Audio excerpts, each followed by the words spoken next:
Hi, everyone, and welcome to the 12th and final episode of Assets Anonymous, your 12-step podcast to get grounded in reliability basics and create a culture of continuous improvement with your team.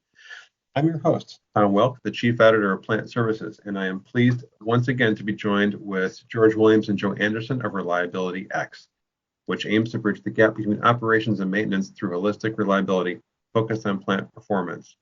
George, Joe, here we are in step 12. Welcome back, guys. Thanks for having me. Thanks for having us, Tom. Here we are. We've done the 12 steps. This 12th step is on continuous improvement.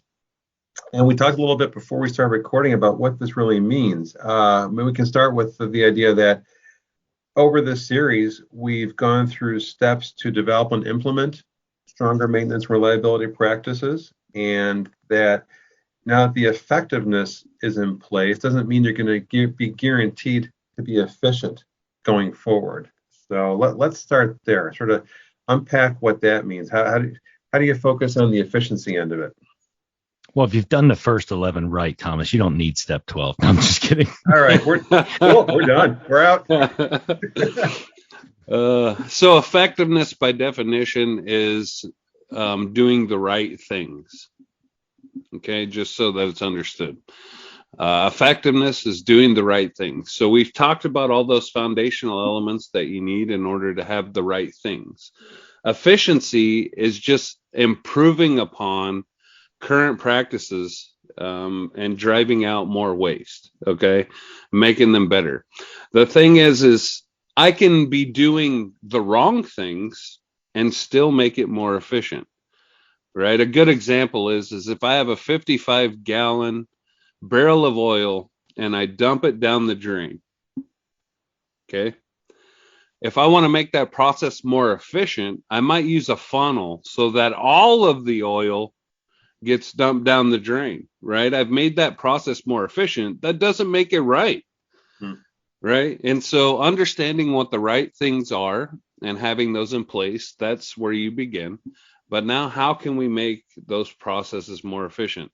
Things like planning and scheduling, things like executing work and setting up routes and using your PDM technologies, even on the operator end, focusing more on quality issues like incoming raw materials and things like that, making those processes more efficient. I think that's your continuous improvement phase.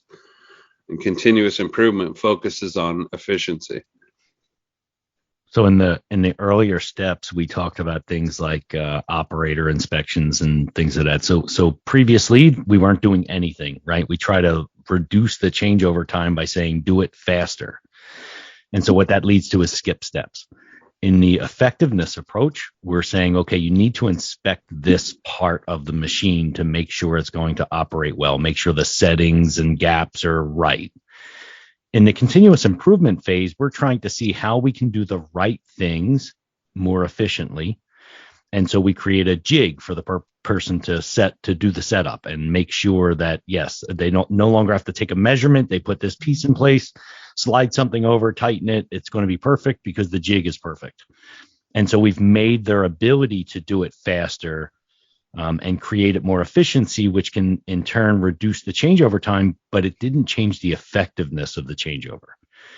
And so what tends to happen is it's very easy to be a critic. And so we have these CI teams and these lean teams, and with good intentions, they are going out to see what is happening, but they're not understanding the process or the effectiveness of manufacturing necessarily. They're going out to judge what happens today and try to make it in and of itself more efficient.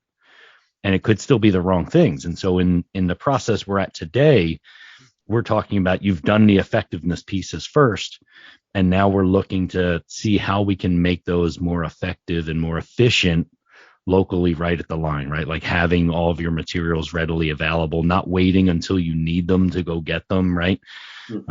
Lots of things can improve efficiency. And the continuous improvement cycle still includes the effectiveness side as well, because we're not perfect. And just because we went through that phase once doesn't mean we nailed it. Right. And so from a maintenance perspective, right, a good example is is setting up your machines for inspection. So, for example, running headers out of your machine from every bearing so that you can lube while the machine's running. The goal in maintenance is a majority of your PMs should be done while the machine's running. Mm-hmm. That requires you to set up things. So, for example, chain guards or V-belt guards, you cut out the front end of the guard and put plexiglass in so you can do a visual inspection while it's running. You can use a strobe light. You can do all these other things, right? That make the process of doing the inspection more efficient, right? Ways that you can utilize your manpower in a way in which you can get more work done because things are being done quicker and they're just as effective, right? Single point lubers or putting on, those types of things. That's stuff that you gain efficiency with. From a machine perspective. And then you look at your processes, right? Your storeroom. How efficient is the process in your storeroom of checking out parts and finding parts and all those types of things? So you start looking at that, right? Planning and scheduling, right? How well are you job kitting? How are the kits being delivered? Are you even kitting? You started planning and scheduling, but are you even kitting, right? Mm-hmm. And then how do you work between planner and the storeroom to make that process more efficient, right? And that's where you're continuously improving upon the processes that you've put in place, right? Your lubrication management, your PDM technologies, how efficient are your routes? Do you have to walk over a machine and then back over a machine and then back over a machine? Or can you do all of one side and then circle around to the other? Is that route more efficient? One of my favorite terms in our industry is squirrel stores, because a term had to be invented to describe the effect when people don't want to walk to the storeroom or think the storeroom's going to fail them. So they keep their own set of spare parts kicking around in various locations in the plant, sort of saving things for a rainy day. Is that one of the things you would target, or is that one sign that efficiency could be improved in a plant? Do you need to store parts if nothing breaks? Mm-hmm. How about you become more reliable? Then you don't have to worry about it. Right. It's a catch-22 also. If the storeroom is actually being run appropriately, when you use the squirrel stores, as you've termed, the actual storeroom doesn't see any turns, and so they stop stocking it. And then when you run out of your squirrel store and you go to the storeroom, they don't have what you need because they didn't see any demand. Right. So they don't stock it anymore. And then you're going, storeroom messed up. They never have what I want. So it's a catch-22. You end up, you got to get rid of those. Yeah. That's not the same as not having point of use. I'm a firm believer in point of use. Mm-hmm. But it needs to be managed by the central storeroom, not in some technician's cart someplace. Well, yeah, hidden stores and satellite stores are two different things. Right. I don't want to get that confused. Right. Yeah. Hidden stores is where people store things in cubbies and you can't ever find it. Only that one technician will be the superhero that pops up with the one part he jacked. I did out that. Of the store, right? Where a satellite store is a location where you store parts, right? For example, it's good to have satellite stores out on each line for operators for quick change parts. Things like suction cups, these wear components that can wear and that are nuisance. You don't want to take 20 minutes walking to the storeroom to change a 2-minute suction cup, right? You should be able just to grab it and change it so you minimize the amount of time you're done. So satellite stores are a good thing. Hidden stores are not so much. Well, let's talk about planning and scheduling too. And people, they're pretty convinced that of the usefulness of that role. How often do you see that role sort of fully engaged with the maintenance crews, where everyone's sort of working together? Where do you see one of the easiest points of improvement in that relationship? So I think that the engagement exists in most places, not all. I think the easiest area to improve in this space is for the planner to truncate their scope. Most organizations have hired a planner because they listened to this podcast and somebody said planning and scheduling, and they're going, man, if we do this planning and scheduling thing, we're going to be more reliable. Nothing could be further from the truth. That's not going to make you more reliable in and of itself. But B, they end up hiring a planner for 20, 30, 40 technicians, and the planner's trying to manage the volume of work that comes in for that number of technicians, and they just can't handle it. And what that leads to typically is a focus on the job plan and the hourly estimate, and not in getting the parts. And the actual efficiency is in the getting the parts piece. It's in the technician not having to travel back and forth and get the parts. It's also in developing a partnership with operations to make sure maintenance works on as much work as they possibly can in the time they are allotted for a specific line, trying to get more work done in that amount of downtime. Whereas today they just kind of show up and say, hey, I need a line for an hour, and they do one work order. And meanwhile, there's 5 other work orders that other people could have done on the same line at the same time, and given you back operational time. So I think there's 2 areas of focus. One is combining or taking advantage of the available time, the planned downtime of a line. The second is de-scoping down to the number of technicians that you can actually get the parts for. How about we just get them to actually do planning? It'd be great. I think we've checked a box and said hire a planner. Yeah, instead of a rush order the parts person. And now they're out being an admin and chasing parts down like a gopher almost, and that consumes their day instead of actually sitting down and planning out a few weeks of work. If we just get them to do that, it'd be awesome. In that event, you've hired a helper, but you're paying them twice the technician level. Right. We had a writer for a while, did 3-4 articles for us about the day in the life of a planner. For those who want to look on planservices.com, it was Steve Tuttle. And his days were just what you guys described. He was doing everything but the actual work of planning. He was running across the yard, locating this part. Why is this part not where it's supposed to be? Special ordering parts when the first line of order was going to be delayed, that sort of thing. Yeah, and so the first goal, right, in effectiveness is making sure you have a planner and that process is in place. But that doesn't mean you're actually executing against it. That's where your efficiency gains come in, is actually planning the work, kitting the parts, utilizing your time, like George said.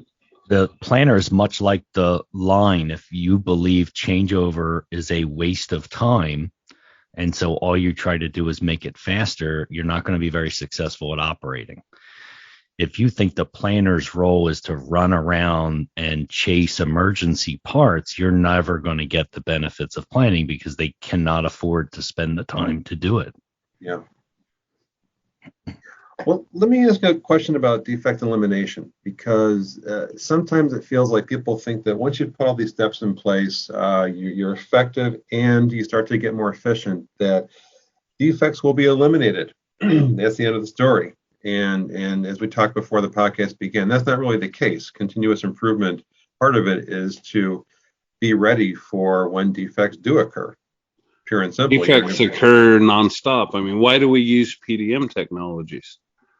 Right? We're going out to ensure that there are no defects, but those defects do initiate. The difference is when you're on the proactive side of things is you now have time. You have time to plan for it. You have time to order the part instead of stocking it in your storeroom. You can just order it because you have time, right? And you have control of these defects. Right. On the reactive side, there's so many defects, you don't have control. You're firefighting nonstop. Right. But once you get in a steady state, you're always going to get defects, but you're being proactive by going out and looking for them through your PDM routes, through your CILs and all the stuff. You're constantly looking for them because they're coming. It's not like nothing stays defect free. The difference is when are you correcting the defect? Are you correcting it during a planned downtime situation, or are you correcting it when it tells you to and you go down in the middle of production? Right? That's really the key difference between proactivity and reactivity.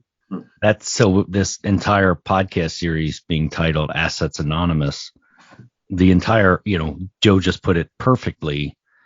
in another terminology, it's are the assets managing you, or are you managing the assets? And right now, in a vast majority of locations, the assets are managing people. Well, and to make observation about the whole series now, guys, this wasn't a 12-step process where you do one step and you're complete. I'm struck by every single podcast that you've done. This is a daily focus. Each of these 12 points of focus. This is not something which you can master and then move on. This is each of these 12 different things. Understanding reactivity, understanding proactivity, becoming a fire marshal. You've got to deploy these skills, all 12, probably more than 12, every day, if you're going to move beyond reactivity into a more proactive state, right? You're never really done. Well said. Yeah. Yeah. I mean, it's, and this is a bare minimum. I mean, there's a lot more to this, but this is a bare minimum. All right. These efforts are not a program. They're not, there should have been a step 0 where you create organizational discipline and leadership. Mm-hmm. That's because 5. That's right. Right. But that's why you do it, right? To create an organizational discipline that can go through the rest of this. Yeah. Because if you cannot sustain something and make it part of just how you do business, then it's not going to be successful sustainably. And that's what this is all about. This has to become how you do business, not an effort. Mm-hmm. Yeah, it's not a project, right? A project has a beginning and an end. This, like they always say, it's continuous improvement. That means it goes on forever. That means there's always something to improve.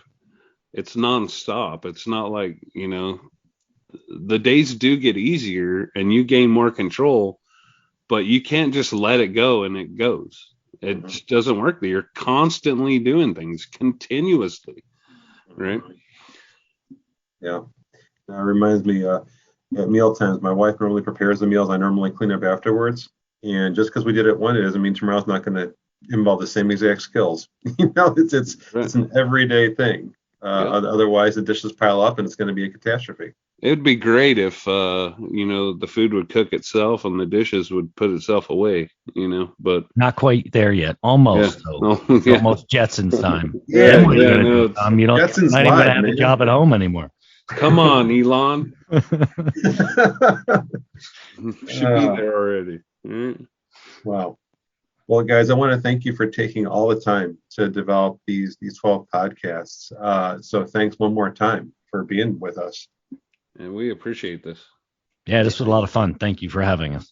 Well, and for anyone who wants to see those other 11 points, you'll see all the other 11 steps of the podcast here on the Plant Services Toolbelt podcast page. So once again, thanks to George and Joe for Assets Anonymous, and take care, everyone.